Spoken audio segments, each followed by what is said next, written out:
The Daylesford Longhouse, situated on the unceded lands of the Dja Dja Wurrung people, begins not with a flash of artistic inspiration, but with a rigorous, almost defiant dedication to logic. Architect Timothy Hill explicitly rejects the traditional myth of the creative breakthrough, opting instead to design a multi-use hub, encompassing a farm, cooking school, and guest house through deductive reasoning. The goal was to establish a set of conditions so rational that the resulting 110-meter superstructure would feel completely inevitable, as if the architecture itself had barely happened.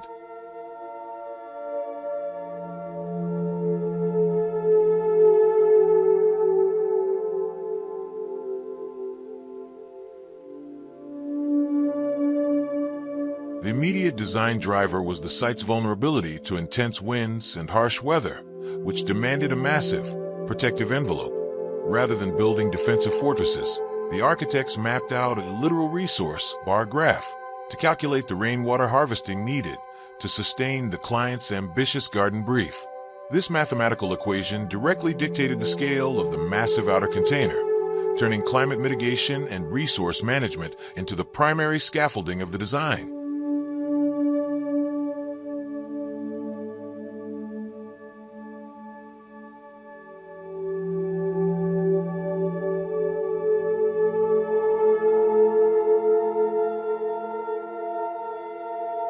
Influenced by historic indigenous land management practices, the project prioritizes the concept of territory over the creation of a standard standalone building. The immense shed acts as a translucent, resilient macro framework rather than a traditional hard boundary.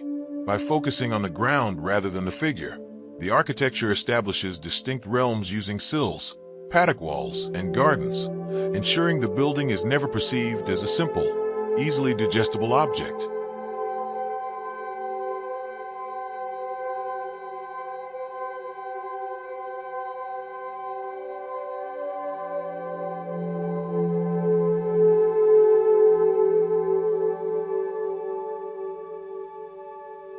Within this protective outer skin lies a curated ecosystem where traditional rooms are discarded in favor of distinct, self-contained building volumes. The internal layout dictates a singular, linear journey that compresses and expands as one moves through the structure.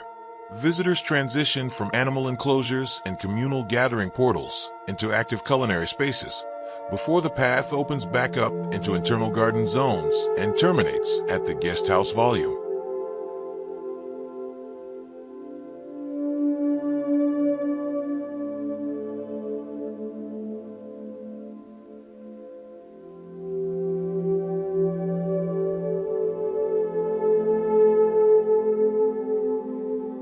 Immersed within this microclimate is a highly efficient, technologically advanced infrastructure operating under strict passive-house standards.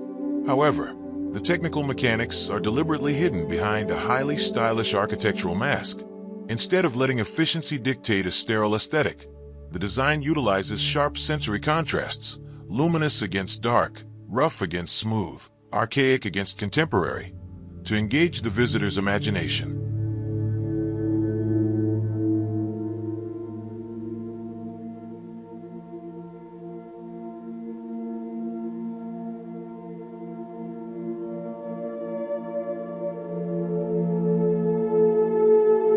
The Longhouse functions as an active dialogue with architectural history, openly citing planning strategies from masters like Asplund, Lutyens, and Le Corbusier. By placing entry points and openings along specific planes, the design borrows historical tricks that prevent visitors from viewing the structure from the outside and around. This deliberate manipulation forces an experience of place rather than an experience of a physical object.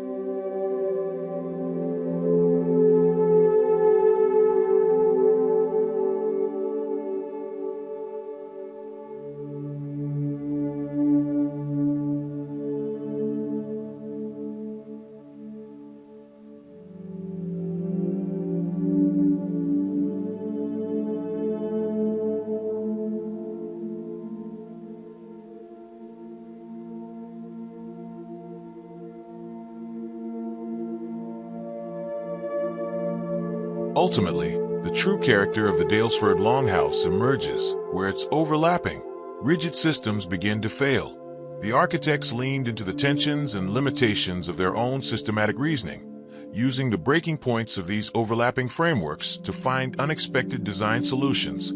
It is precisely at these intersections of logic and limitation that the building sheds its utilitarian constraints and achieves a quiet, poetic exuberance.